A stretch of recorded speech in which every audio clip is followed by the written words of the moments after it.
Good afternoon. Thank you for joining us. Earlier today, NASA announced that Mark Kelly would be resuming his training as commander of the STS-134 mission. Joining us today to discuss that decision is Brent Jett, the Director of Flight Crew Operations. To his left, Peggy Whitson, the Chief of the Astronaut Office. And to her left, Mark Kelly, Commander for the STS-134 mission. With that, we'll start with some opening remarks and then take questions. We'll begin with Brent. Thanks, Nicole. I can see our strategy of having this conference on a day that the center was closed and Houston has a rare ice storm was less than successful. But we're glad you're all here to discuss this topic with us this afternoon. I can tell you that from the NASA family, we're all very, very thankful about the progress that Gabrielle has made over the past few weeks. We all continue to be hopeful and pray for her continued success as she battles back from this tragedy. In fact, it was a large part of the reason we're here today is the fact that she has made such tremendous progress and has reached a point where we're able to discuss a decision for Mark to resume training and fly as the commander of STS-134. That decision was a process, and it started about a week ago. And since it started with Mark, I will turn it over to him and let him start the story. All right, so on January 8th, about 4 weeks ago tomorrow, as a matter of fact, I was in the ICU in Tucson at my wife's bedside and talking to her neurosurgeon and her trauma surgeon about her prognosis. And at that time, my thought was that I'd very likely be sitting in that same seat maybe 2, 4, 6 months later in that ICU by her bedside. The doctors thought that was certainly a possibility, probably likely. As she progressed day to day, it started to become evident that she was not going to be in ICU in, maybe not even 2 weeks. I was told by all of her physicians that she was going to have a setback, that at one point in the first 72 hours, she was going to get worse. And then again in the first week, she was going to get worse.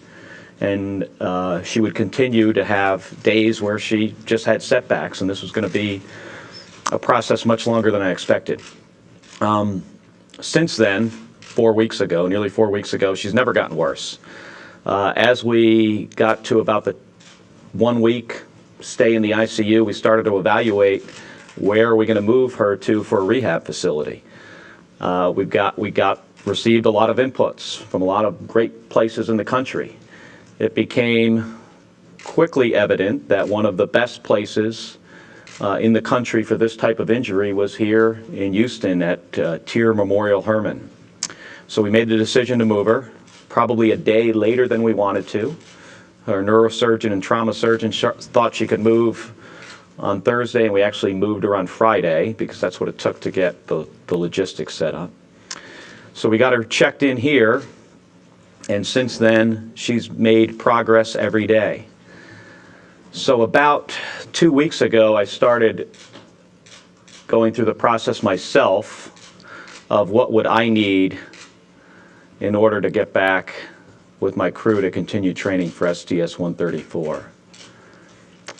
And, this has been a learning process in brain injury for me and what rehab is like. And after speaking to her rehab doctors and the neurosurgeons here, it also became evident that she was going to be very busy. Her days are filled from the time she gets up at 8 o'clock until after 6 p.m. with 6 hours of speech, occupational, and physical therapy. So she's got very busy days and meals in between. And I started to think about STS-134, about the mission, my crew, the fact that I've been training for it for nearly a year and a half, and considering a bunch of other factors, including what Gabrielle would want me to do and what her parents and her family and my family would like, I ultimately made the decision that I would like to return and command STS-134. So at that point, I went to my boss, Peggy Whitson, the chief of the Astronaut Office, and we had a discussion about the next step. So I'll turn it over to Peggy. Okay. Well, Mark obviously had to make the first part of this decision because we weren't going to ask him to command 134 unless he felt comfortable and ready to do that. And in addition to feeling comfortable, he has an incredible support group, which made us more comfortable with the fact that he had folks to help him through this process, and that it would make it a doable thing for him to perform the mission. From my perspective, obviously, I have to choose a crew that will be able to support the mission, and I want to be able to do that with the least amount of risk overall for the mission and to optimize for success. And obviously, although CJ has been training as a backup the last few weeks, it's still better to choose the fellow that's been training for a year and a half in order to reduce the overall mission risk.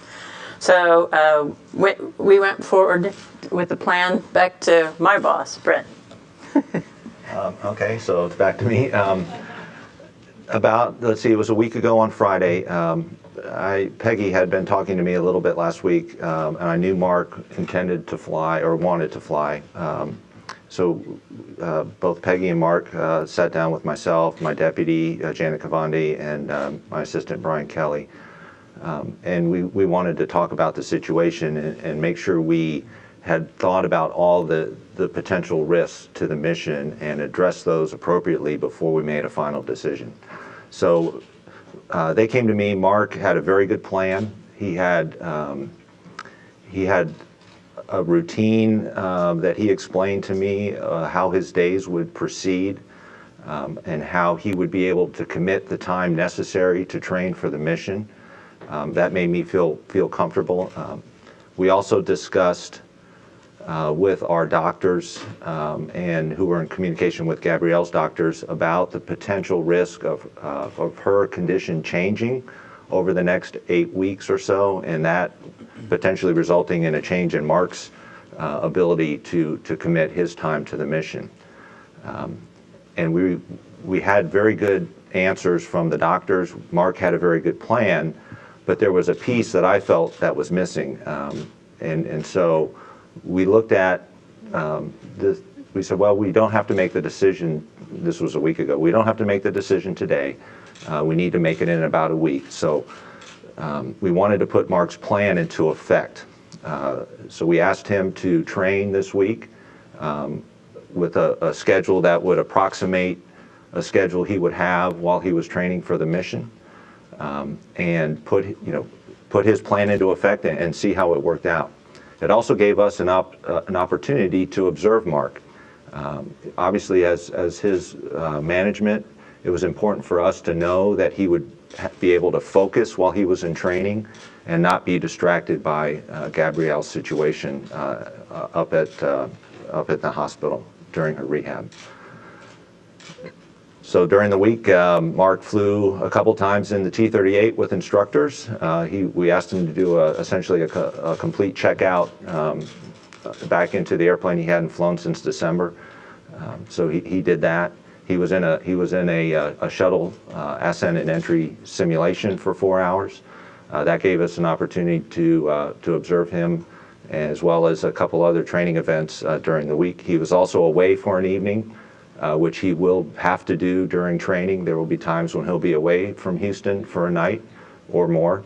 And so he was up in DC for a prayer breakfast, and we felt that was a good chance for him to see what it was going to be like to be away from Gabrielle.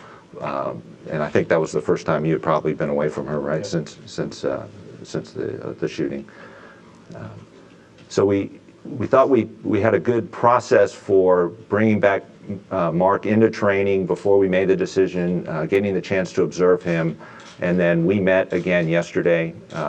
We talked to all the individuals, or as many as we could, that had a chance to observe Mark during the week, and then we were able to unanimously decide that Mark was indeed ready to resume training on Monday and fly as the commander.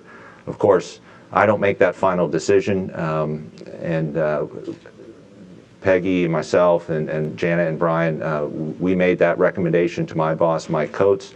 It then went through, obviously, the program, the AA at headquarters, Bill Gerstenmaier, and all the way to Charlie Bolden. So that's how we got from a week ago when Mark felt he was ready to today when we're you know, but I think personally, I'm very glad to be able to have Mark back as the commander of 134. All right, thank you all very much. With that, we're going to open it up to questions. We do have a limit of 1 hour for this press conference, so we're going to have to keep it to one question each. We'll start here from the Johnson Space Center and then go to Kennedy Space Center and headquarters. If there's any time left, we'll return here for some follow-ups. But again, just one question. If you can state your name and affiliation and who your question is for. And we'll start on this side with Eric. Hi, and this is Eric Berger with the Houston Chronicle. A question from Mark. Could you talk a little bit about the training that you missed during the last 4 weeks? Was it primarily keep your skills sharp training, or were there specific things programmatically that you missed in the succession? So coincidentally, we had a little bit of a launch slip about the same time that this happened. So our launch date moved from earlier in April to April 19th. And before that, we had another slip that moved us from February to April. And when that happens, it frees up a lot of time in your launch schedule. So we didn't have a busy training flow even before January 8th. Actually, which is what we like, you know, something pretty reasonable rather than a training flow that is jam-packed. And that's because of our launch date moving. So those extra days we got turned out that it helped. So actually, I didn't really miss anything. Maybe one orbit sim for what's called dock late inspection, but my crew did a great job at it, and so they don't actually need me. I'm sitting here today. So just that one event, and I'll start up again here on Monday. Thank you, Mark Carreau for Aviation Week and Space Technology. I think it's for Brent or Peggy. What areas of training do you think Commander Kelly needs to come up to speed on, if any, or will you be looking at most closely? From my perspective, I think just getting Mark reintegrated with his crew and the crew coordination activities that are required on the flight deck during ascent and entry are key. Obviously, they've had 18 months to work on various different details and aspects of the mission, so I think that will be not an issue at all. Robert Perlman with CollectSpace.com and Space.com for Mark. In making the decision to fly, did you have a discussion with Peggy or others at NASA about support for in-flight family conferences during the mission, or what resources will be available to you to stay up to date with Gabrielle's progress? I have not had that discussion. We do have email on orbit, so I can stay up to date with email. We do have what's called an IP phone on board. My experience as a space shuttle crew member is I don't use it all that often. It will probably be similar to that, so my plan is really not to ask for anything extra, and any updates I need I can get via email. Bob? Bob Woodruff from ABC News. Mark, has Gabby been able to speak yet? Well, Bob, I don't want to get into details on her condition or her prognosis, but let me say that she improves every day. The neurosurgeon and the trauma doc's certainly out of the picture now, the ICU doctor, but her rehab doctors are just incredibly impressed with her progress and the fact that the slope of that curve is very steep. They think she's going to make a really good recovery. You got the okay from her? Did I personally get the okay? Did you get the impression with her that she's comfortable with you? Well, I know her very well, and she would be very comfortable with the decision that I made.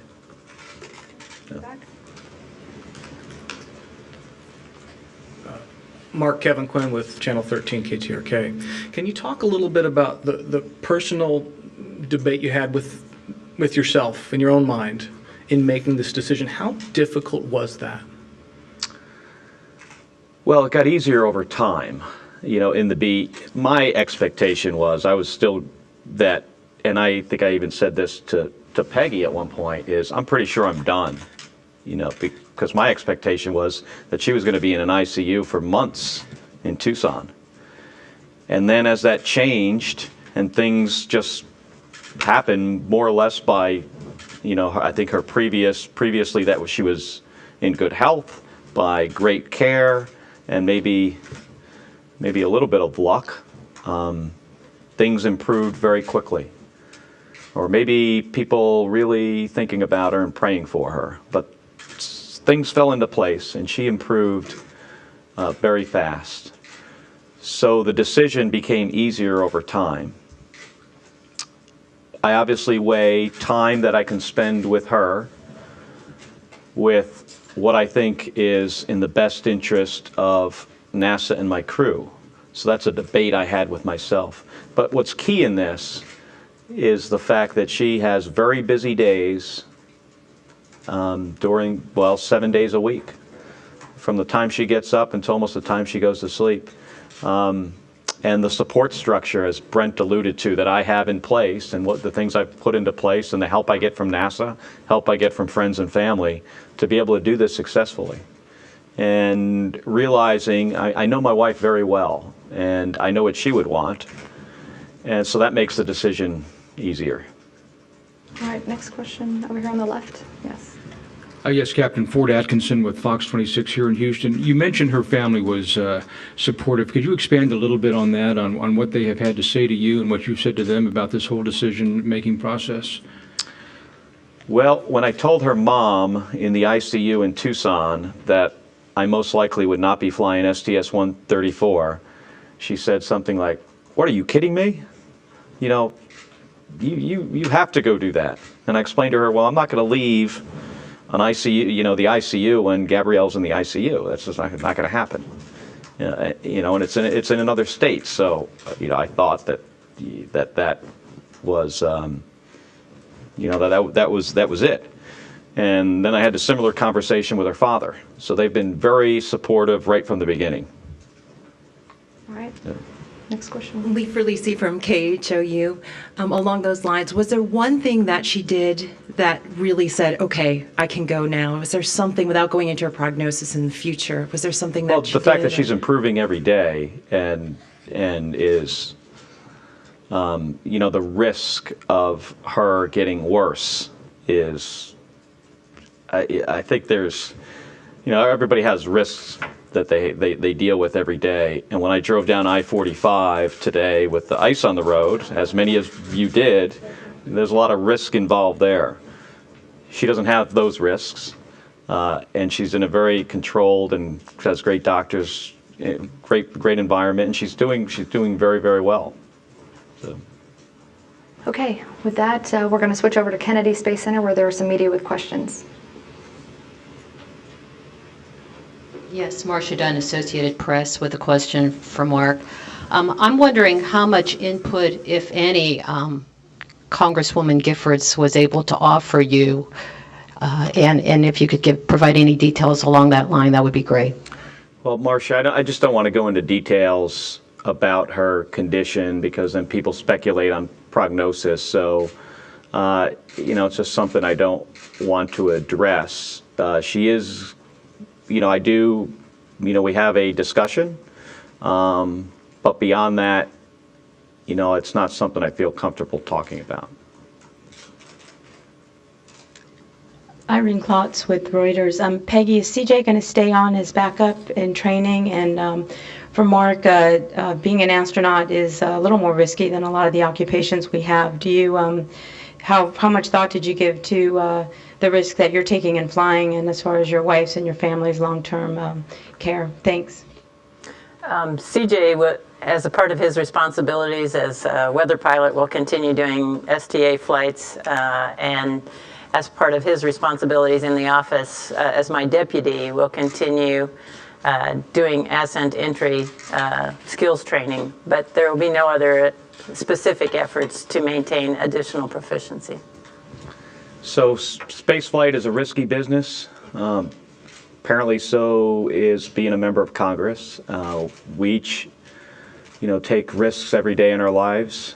And from my perspective, I've always evaluated, the risk with what the benefit is. And I really value what NASA does and the Space Shuttle program. I think it's very important. For me, the risk on this mission is probably no different than it was on the last flight. But I do understand your question is if something happened to me, how that would affect her. And that was part of what I considered. And ultimately, I decided that the right thing to do would be for me to return and fly the STS-134.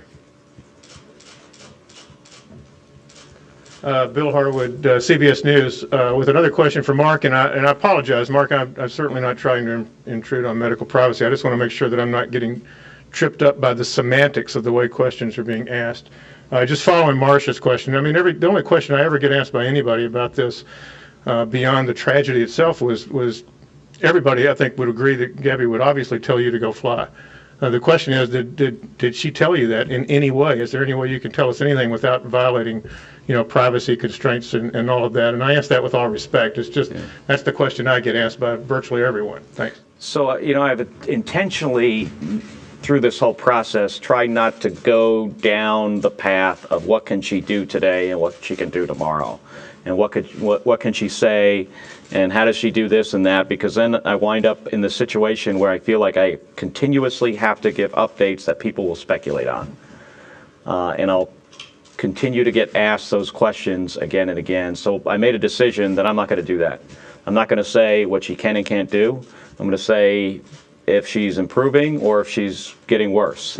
And in this case, she's improving rather quickly, much quicker than the doctors expected. One of her doctors the other day said this is a 1 percentile kind of improvement, meaning that with her type of injury and considering where she was just 3 or 4 weeks ago in an ICU and where she is today is better than 99% of the other people that they see with this kind of injury. Todd Halverson, Florida Today. Mark, you talked about Gabby's parents and how they have weighed in here. I'm wondering if you can tell us how your family and your daughters feel about you resuming training for the mission, and whether or not you could say that there was a unanimous consent or verdict on you going and flying.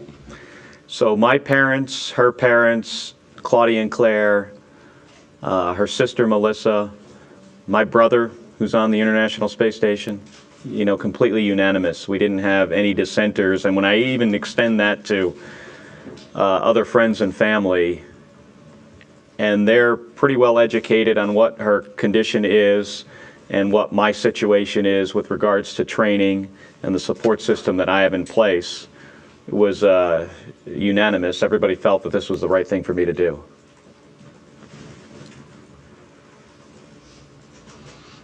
Hi, Dan Billow, WESH-TV. Commander Kelly, the decision's made. It's kind of behind you in some sense. I'd like to know how you feel about it. Is there some relief? Is there anxiety that, I've got to meet the schedule, spend a certain amount of time with her a day or a week or whatever that is? How do you feel now that the decision is made? So my flight surgeon, Joe Dervay, told me when we were even back in Tucson, he says, when you get to the point of making a decision, make the decision, live with it for a couple days, and then make the other decision and live with that one for a couple days. So I actually went through that process over a week ago. And so I got a sense of what it would be like. And as expected, today, a week after I think I first spoke to Peggy about this, I feel very confident that I made the right decision, not only for me, but for my crew members, for my family, and for my wife. Okay, that concludes the questions from Kennedy Space Center. We'll now switch over to headquarters. Kelly, Captain Kelly, it's John Schwartz, the New York Times. This is a hard question to ask, but this has sort of become part of a national conversation. Some people are questioning these choices by you and by NASA, saying that family should simply come first, and saying it pretty stridently. So could you respond to that? Is it something they don't understand? How do you respond? Well, they certainly don't understand her. Well, they don't understand a few things. They don't know her very well, so they don't know what she would want. She is a big supporter of my career, a big supporter of NASA. She really values the mission of NASA.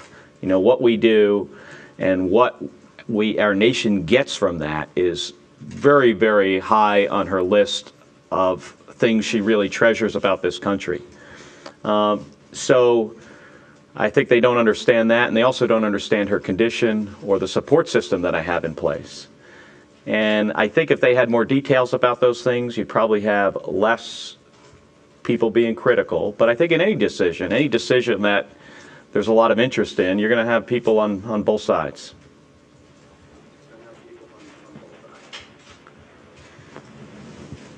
Yeah, this is Brian Bastag from the Washington Post. Commander Kelly, I'm wondering if the fact that this is, in all likelihood, your last chance to fly on the space shuttle and perhaps the last flight of Endeavour, maybe even the last flight of the shuttle, period, did that play a role in your decision? No. Didn't have anything to do with it. If I was on STS-124 or it was 108 or 121, my previous flights, I probably would have taken the same steps and got to the same point. Okay, that concludes the questions from headquarters. We're going to turn back to the Johnson Space Center, and we'll start over on this side. Sorry. Okay, with Eric. Yes. Hi, with the Chronicle again from Mark. Talk a little bit about what you're feeling now about going back into space. Are you? I mean, I imagine you're excited about the opportunity. Is that tempered at all by what's happened, by sort of the distance that will be between you and your wife? Talk a little bit about that.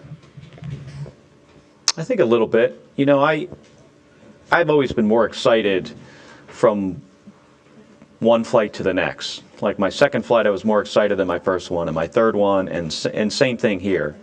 I do have different challenges this time. With the situation with Gabby, I will be living in downtown Houston and commuting. So instead of a 15-minute commute, I have a 30-minute commute. I'll be staying at a friend's house. So things are a little bit different. Fortunately, I have a lot of support. The Astronaut Office has been great. Not only the astronauts, but family members and other folks that work there, flight crew operations, other friends, people I know downtown. So I have a lot of help. I don't anticipate that this will be that much. The training flow is not going to be that much more challenging than what I had last time, especially with our schedule being, our launch date slipping a little at what is a pretty good time for that to happen. But it might be a little bit different. You know, there's other things to consider. It is my fourth flight, but I absolutely thought that this was the right thing for me to do. Okay, Mark Carreau. Thanks again, Mark Carreau for Aviation Week. I think I'm veering a little bit here, but as I recall, there was a pretty interesting DTO on this flight called Storm. Is it still on the mission, and does it stay because you're staying? Would it have fallen off if you couldn't have made the flight, or would that have been a question to be answered later? That's a very good technical question.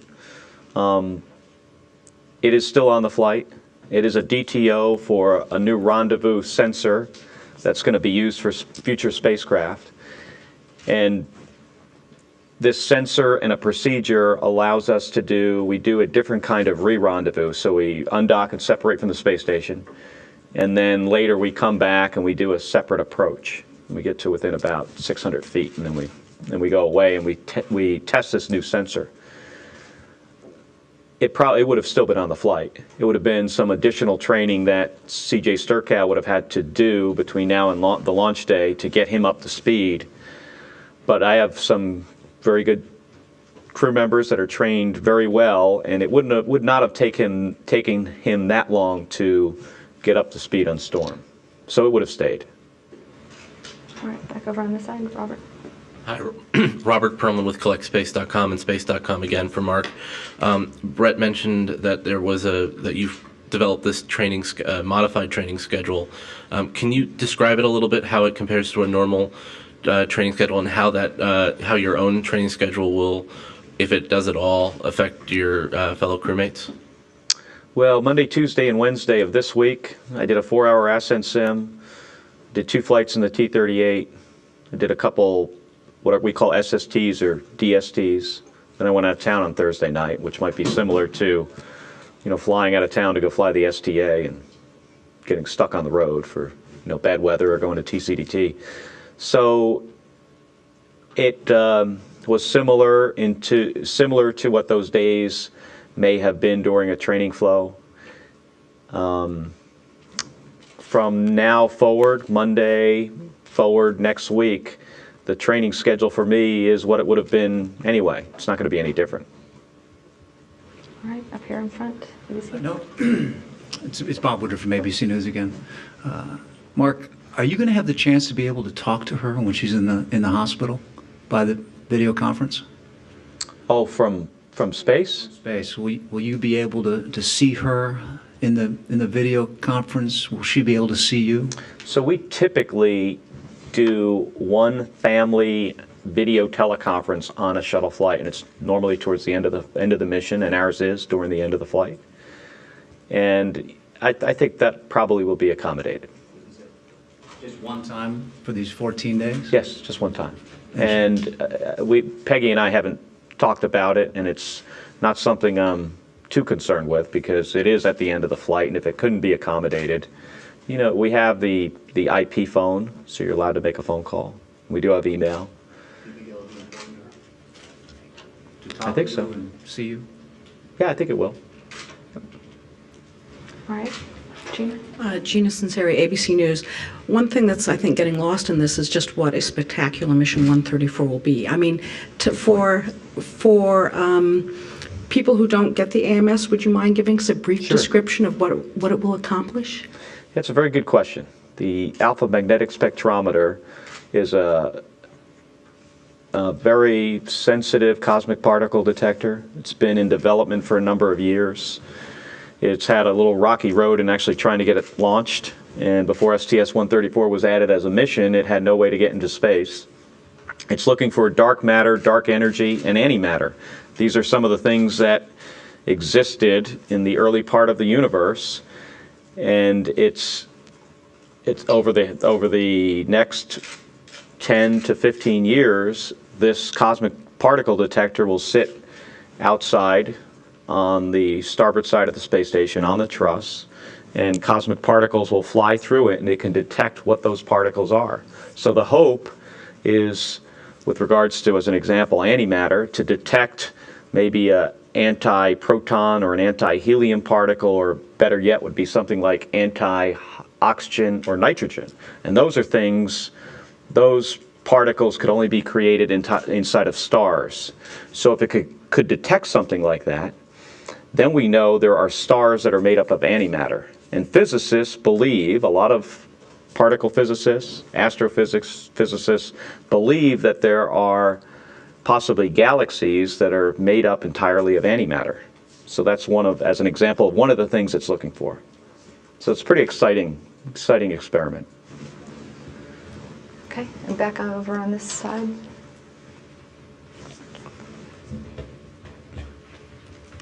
Kevin Quinn again from KTRK. I just noticed a blue wristband on your hand. Does that have anything to do with your wife, and can you describe if so what? Yeah, her office just sent me some of these today. It says, has the peace sign, the heart sign, and Gabby. I guess peace, love, Gabby. So I just at home and got a bunch of them in the mail. Haven't thought about it. Possibly. See if my OFK PPK list is still open. Next question in the back.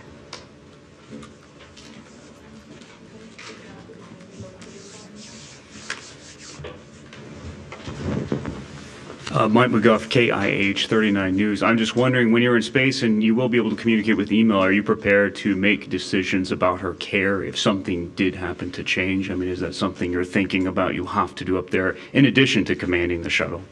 Yeah, that's a good question. So throughout this whole process, a lot of those decisions with regards to her care, Gabrielle's mother and I have consulted, and we've come to agreements. And she's a very smart woman and very capable. So for that period of time that I'm in space, and even probably while I'm in Florida for TCDT, Terminal Countdown Test, I'll just turn those responsibilities over to her mother. Go ahead. Juan Lozano, the Associated Press. I wanted to ask you, as far as being able, as you resume your training and get deeper into that, I guess if you could talk a little bit about sort of being able to set aside any kind of worries or distractions you have, and being able to sort of compartmentalize things as far as your focus on your mission as opposed to what's going on with your wife and how she's going and how her care is going forward. Yeah, that's the key word there is being able to compartmentalize things.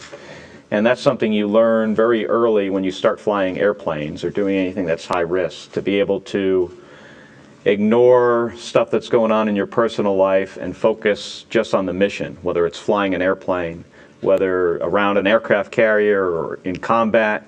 You learn to separate the mission from things that might be going on in your personal life. So we get a lot of practice doing that. I've been doing that for 24 years. This time it might be a little bit more challenging at times to do that, but this week I demonstrated to myself even that I was able to do that successfully. To sit in a 4-hour ascent sim and do multiple runs with multiple malfunctions and be able to work very well together with your crew and not make any mistakes, told me that in this situation I am able to do that compartmentalization, which I've been practicing for 24 years.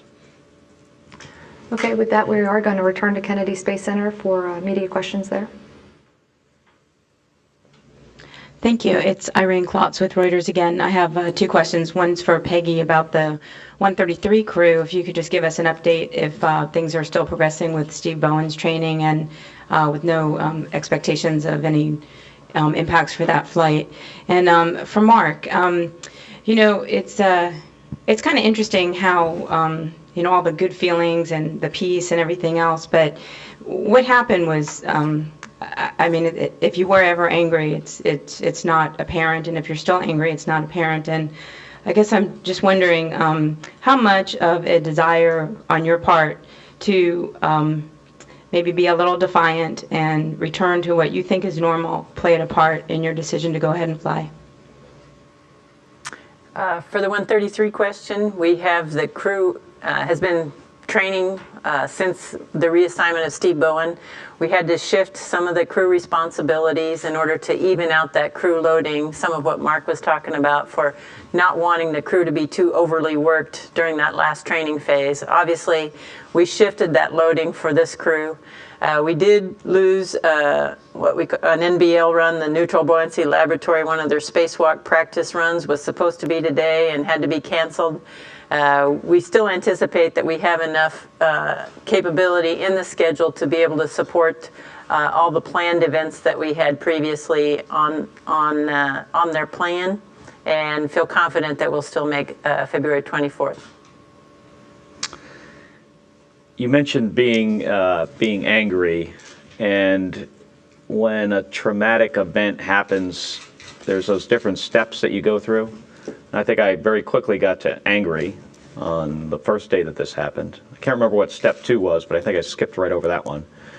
And it, at times I'm angry about what happened to her and what, if we could ever figure out why this happened. It's really an unfortunate, tragic situation. You also mentioned the word defiant, as if, I think what you were asking was, is that anger any way connected to me wanting to return and complete this flight? And I can tell you absolutely not. I mean, what I use to evaluate whether I first want to come back to be the commander of this mission has little to do or nothing to do with being angry, and everything to do with what is right for NASA first, and then for me and my family. Todd Halverson of Florida Today. Mark, I'm wondering what your thoughts are on the remarkable national outpouring that's come, and how this tragedy spawned a national discussion on civility and politics and even everyday life. The outpouring of support is a bit humbling. I'm very thankful for it. The emails I get from around the world, from a convent in, whether it's in Germany or in Chile, saying that the nuns are going to do so many Ave Marias this weekend. It's a bit humbling. I know there are millions of people praying for it, and I really think that does help. So it's nice to, it's really nice to see that. It's nice to see that people really care about who she is and what she represented. The political, civil discourse stuff, to be honest, I haven't not been watching an incredible amount of TV. I've seen a little bit of that. I've seen a little bit about it in the paper, but I haven't spent a lot of time following that. But I think, with something that was so horrible and so negative, and the fact that 6 people lost their lives, including a 9-year-old girl, a federal judge, Gabby's staff member, Gabe, who was like a younger brother to her, it's just really, really a sad situation. So I'm hopeful that something positive can come out of it, and I think that'll happen. So I think those are good things. Marcia Dunn, Associated Press, again for another question for Mark. By the time you fly, Scott will have been back quite some time on Earth, and I'm wondering if how much you're going to lean on him to provide support for your daughters, for the Congresswoman, and how helpful it is to have an identical twin brother in a case like this. Yeah, well, I think it's helpful to have family members that are close. He lands on March 19th. Our current launch date is April 19th, so he'll be back for a month. And I plan to, he wants to be helpful. He's in a difficult situation when something like this happens. It's a traumatic event and you're on the space station and you really feel a little bit out of touch. I think that's the case with him. So it'll be good to have him back, and he's already told me he wants to be as helpful as possible. Bill Horowitz, CBS News, with the last question from here. And Mark, given the positive nature of how things have been going with rehabilitation, do you have any hopes that she can come here for the launch? Is that something that you think might be a possibility? Absolutely. I have every intention that she'll be there for the launch. I've already talked to her doctors about it. So there really shouldn't be any reason why she can't go to the launch. So that's I haven't spoken to Peggy and Brent about that yet, but that's in my plan. Okay, that's our last question from Kennedy Space Center. We'll now switch back to NASA headquarters. Hey, there's John Schwartz again from the New York Times. You mentioned compartmentalization before. Your background is military. Could you compare the separation and family crisis that you're dealing with during this mission to what would be happening if you were still flying fighter jets in combat, if you were on a military rotation? Just sort of fill us in a little bit, how you see the comparison. Well, it depends on the situation. Sometimes when you have a very difficult family situation, the military allows you to return. It certainly depends on what the mission of that unit is at the time and what the specific situation is. So they're all different and unique, but in some ways, I've learned this compartmentalization thing over 24 years of being in the Navy and flying airplanes. It's something I do every day when I get into T-38, even before this happened. You have stuff that's going on, whether it's with teenage daughters or just issues that you deal with every day that under these high-risk circumstances, you have to be able to put that aside to conduct the mission. So I've had a lot of practice with that.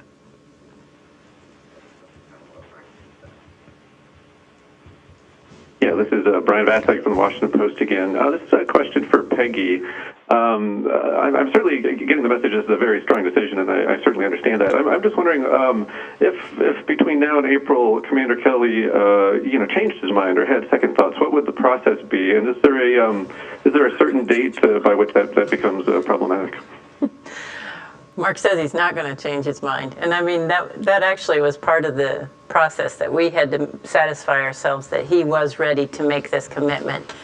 I know that he didn't take it lightly, and neither did we. We really did some soul searching. We researched Gabby's condition and, Mark's support system, and really looked into this. We think this is a very doable thing, and it is the best thing for our mission to have Mark be the commander.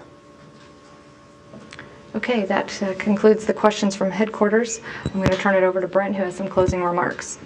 Well, Peggy just sort of stole my closing remarks, so they'll be short. There was a question earlier to Mark, and I felt like I should have jumped in whether NASA will be criticized for this decision to allow Mark to fly on 134. And I think Peggy just said it very well.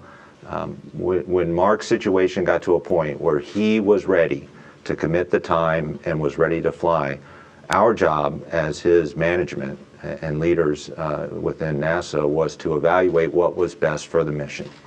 And it's really as simple as that. And if Mark was ready, and with all the training he has put in and the time to this mission, if he was ready, then obviously that produced the lowest risk, the highest chance of mission success. But we had to take certain steps to assure ourselves that he was really ready. And we felt we covered all those areas in our plan to assess that. And as I said at the beginning, we're really happy that he's back and ready to start training. Thank you, Brent. That will conclude our briefing. As we mentioned, Mark will be resuming training on Monday with his crew. There won't be media availabilities associated with that, but we will be recording that and making that available on NASA TV. That training B-roll will air on NASA television at 11:30 a.m. Central Time and 3:30 p.m. Central Time. For more information on the STS-134 mission, you can visit our website at www.nasa.gov/shuttle. Thank you very much.